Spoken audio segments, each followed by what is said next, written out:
जाऊंगी तो फिर विलेज की हर औरत जो साड़ी पहनकर जो भी ड्रेस उनका पहनकर अपने आप को कमज़ोर समझती है वो तो बोलेगी देखो ये हिजाब पहनकर इतनी ऊपर गई है तो मैं क्यों नहीं जाऊँगी। तो नॉर्थ इंडिया में क्या आपका प्रोग्राम होगा 24 के लिए, क्योंकि 22 तो चला गया, अब 24 ही देखिए नॉर्थ इंडिया में और टोटल इंडिया में हम पंचायत इलेक्शन, असेंबली इलेक्शन और लोकसभा इलेक्शन तीनों भी कंटेस्ट करेंगे, मगर हम ये नहीं कहेंगे कि कहाँ कर रहे हैं। जहाँ हम इंचार्ज बनाएंगे उनके ऊपर डिपेंड रहेगा, वहाँ से लोग आएंगे और कंटेस्ट करेंगे। और हमारी पार्टी की पॉलिसी भी मैंने बता दिया है, कोई भी पैसों का एक्सपेक्टेशन करके हमारे पार्टी में ज्वाइन मत करिए कि इससे ये मिल जाएगा उससे वो मिल जाएगा। अगर तुम ये सोच कर आएंगे तो करप्शन यहाँ से ही शुरू हो जाएगा, और हम करप्शन को मिटाने आए हैं तो करप्शन यहाँ से ही शुरू हो जाएगा। तो आप आइए, अपनी गरीबी हैसियत से भी आप ग्राउंड लेवल पर काम करके आप बनिए। हम टिकट देंगे आपको, आप मजबूर मजलूम तबके से नहीं, मगर हम आपको एमएलए की टिकट देंगे। वैसी से एक शिकायत यहाँ के लोगों को रही जी कि आपने कोई सोशल वर्क नहीं किया, कोई लोगों के बीच में काम नहीं किया, कोई कैडर तैयार नहीं किया, लेकिन आपने 100 लोगों को मैदान में उतार दिया। तो क्या आपकी जो पार्टी है पहले कोई इस तरीके का एक मैकेनिज़्म हो कि कम से कम कुछ कैडर बने, कुछ लोगों के बीच में थोड़ा बहुत काम हो, या आपका काम जो है उसी को इंट्रोड्यूस किया जाए? क्या इस तरीके कुछ होगा? क्योंकि अचानक जब आप किसी के पार्टी के बारे में कमेंट्स नहीं करना चाहती, हर पार्टी अपनी पॉलिसी पे काम करती है, हर पार्टी की अलग अलग पॉलिसी है, वो अपने अलग अलग पॉलिसी पे काम करती है। तो मैं उन पार्टियों पे कमेंट करना नहीं चाहती, मगर मेरी पार्टी की पॉलिसीज में बता सकती हूँ। मेरी पार्टी की पॉलिसी ये है कि सबसे पहले वो ग्राउंड लेवल पे काम करें, और ग्राउंड लेवल पर काम करके हमारा एक टारगेट है उसको रीच करके वो बताएं, तो वो टिकट के लिए अप्लीकेबल होंगे, नहीं तो अप्लीकेबल नहीं होंगे। और हमको वोट लेना ही मकसद नहीं है, उनकी ज़ुबान और जस्टिस के लिए फाइट करना मकसद है। अगर कोई खड़कर हार गया तो उसका मतलब ये नहीं है कि वो हार गया है, वो नाइंसाफ़ी चलती है तो खड़ा होकर वो बात कर सकता है, क्योंकि वो एक देश का नागरिक है।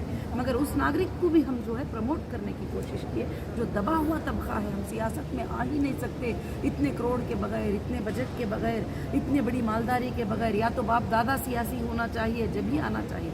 मगर मैं चाहती हूँ कि देश एक नेचुरल अंदाज में आ जाए, कि जैसे आप नॉर्मली बैठे हुए हैं कि आप एमपी लगे, जैसे एक टी शर्ट पहनकर एक पैंट पहनकर नॉर्मली बंदा बैठा हुआ है वो एमएलए रहे, एक मामूली साड़ी पहनकर औरत खड़ी है वो एमएलए रहे, यानी एक नॉर्मल इंसान उसको आराम से मिल ले, आराम से एक्सेस कर ले उसको, या वो देखते ही भागने लग जाए 1 किलोमीटर। ऐसा ना कि हम लोग एक सुकून वाली पार्टी, पीस वाली पार्टी। ये लोग आज लड़ाई झगड़े सुन सुनकर थक चुके हैं, कोई उन पर गाली दे रहा है, कोई उनको गाली दे रहा है, यहाँ उनको वो लड़ाने की कोशिश कर रहा है, इनको ये लड़ाने की कोशिश कर रहा है। मैं लड़ाई को ख़त्म करना चाहता हूँ, लड़ाई को ख़त्म करके हम सब एक हैं, जो जीत गया वही राजा है, वो पब्लिक के हाथ में है, जनता के हाथ में। तुम क्यों लड़ रहे हो? हाँ, तुम अपनी पॉलिसी को बयान करो, मैं ये करूँगा, मैं वो करूँगा, मैं हिंदुस्तान को सोना बना दूँगा, मैं हिंदुस्तान को ये कर दूँगा, मैं हिंदुस्तान को, तुम जो बोलना वो बोलो, क्योंकि तुमको इजाज़त है बोलने की, क्यों तुम आने की बात करेंगे। मगर मुझे किसी पर कमेंट करने का बिल्कुल पसंद नहीं। हमारे कार्यकर्ता भी आगे ऐसे ही रहेंगे कि वो किसी पार्टी को बुरा भला बोलना। हाँ, कोई पार्टी बुरा करती है तो एविडेंस के साथ लीगल फाइट करेंगे। ये एक बुराई 100 जगह फैलाना नहीं, बुराई जहाँ होती है वहाँ पर ये करके हम आराम से पीस से काम करेंगे।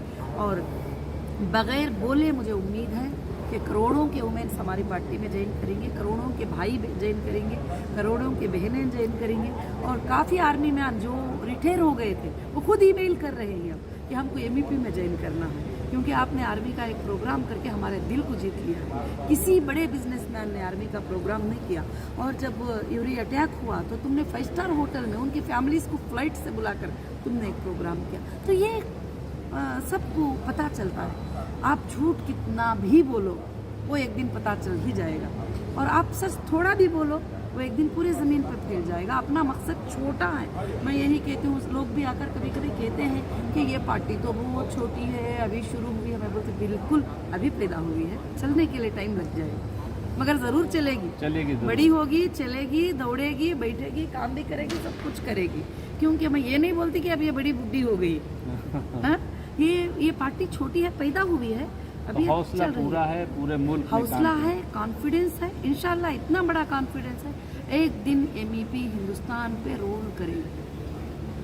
आज नहीं तो कल या परसों या कभी हो, या 100 साल के बाद हो, 50 साल के बाद, इसी सिलसिले में एक सवाल इंशाल्लाह एक मेरा दिन है। रूल करेंगे।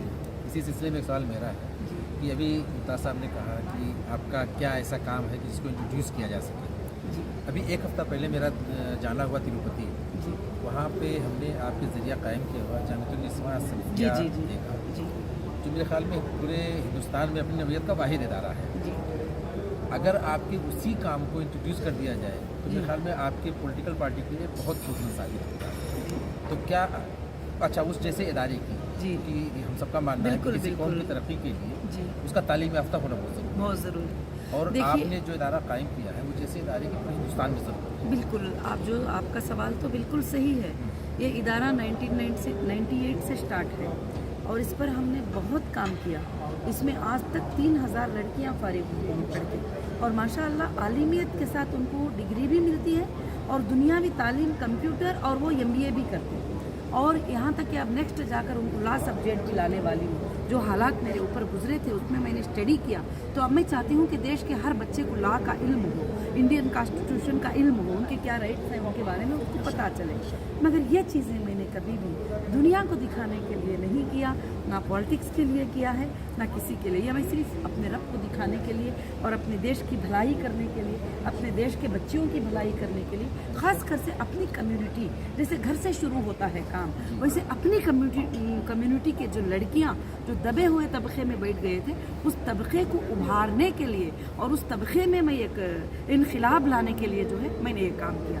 अल्लाह ने सक्सेस दिया और अल्हम्दुलिल्लाह जिस दिन मैं ब्लूप्रिंट बना रही थी, जो आप देख कर आए हैं, उस दिन मुझे मेरे घर वाले, मेरे करीब फैमिली वाले, मेरे रिश्तेदारों ने हंसा है देखकर कि ये ब्लूप्रिंट तो सबको ही बना लेगा, क्योंकि ब्लूप्रिंट बनाने में इतना ज़्यादा नहीं लगता है कास्ट, मगर रियल में जब तुम बना के बताओगी, जब मेरी उम्र 16-17 साल की थी, जब रियल में बना कर बताओगी तो जो है ये हम देखेंगे जब।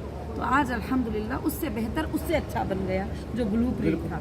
तो मैं हर काम अल्लाह के भरोसे पे करती हूँ। मैं जिसने मुझे पैदा किया है उस पर भरोसा करती हूँ, और मैं कोई बैंक बैलेंसों पे, पैसों पे, लोगों पे, ताकत पे नहीं। मेरी सबसे बड़ा भरोसा, मेरी सबसे बड़ी ताकत, मेरा सबसे बड़ा एम्पावर मेरा परवरदिगार है जो मुझे पैदा किया है। इंशाअल्लाह मैं चाहती हूँ वैसे इदारे हिंदुस्तान के कोने कोने में हो जाए।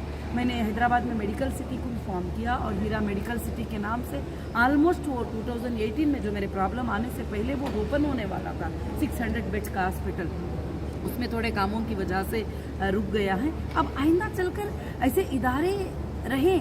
मेरी पार्टी को कायम करने का मकसद ही यही है कि मैं एक इदारा बनाकर, एक कॉलेज बनाकर, एक स्टेट के हद तक, इस लेवल तक ना रुक जाऊं, बल्कि मैं डिस्ट्रिक्ट लेवल में, कॉन्स्टिट्यूंसी लेवल में, स्टेट लेवल्स में और पूरे कैपिटल सिटीज़ के लेवल्स में जाकर टोटल तालिब इल्म को, हर तबके के इल्म को एक सेंट्रल लेवल का सब्जेक्ट लेकर आ जाए, कि वो सब्जेक्ट ऐसा हो कि वो सब्जेक्ट पढ़ के ही बच्चे का जहन खुल जाए कि अब हम देश को ऐसे चलाना है, देश को रन करना है। तो इस तरह से जो है हम इंशाल्लाह एक बहुत बहुत शुक्रिया कि आपने, तो ये थी नोयरा शेख साहिबा की जिनसे हम बात कर रहे थे। हौसले काफ़ी बुलंद हैं, सियासत के साथ साथ अगर देखें तो समाजियात और ख़ास तौर से इल्मी जो एक मूवमेंट है उसको भी ये इसी के साथ लेकर चलना चाहती हैं। हम समझते हैं कि ये एक बड़ा मूवमेंट है। अब देखना ये है कि आने वाले दिनों में ये जो इन्होंने जो अहद किया है, इनकी पार्टी का जो मंशूर है वो कहाँ तक पहुँचता है और उसकी मंजिल कहाँ होती है। बहुत बहुत शुक्रिया।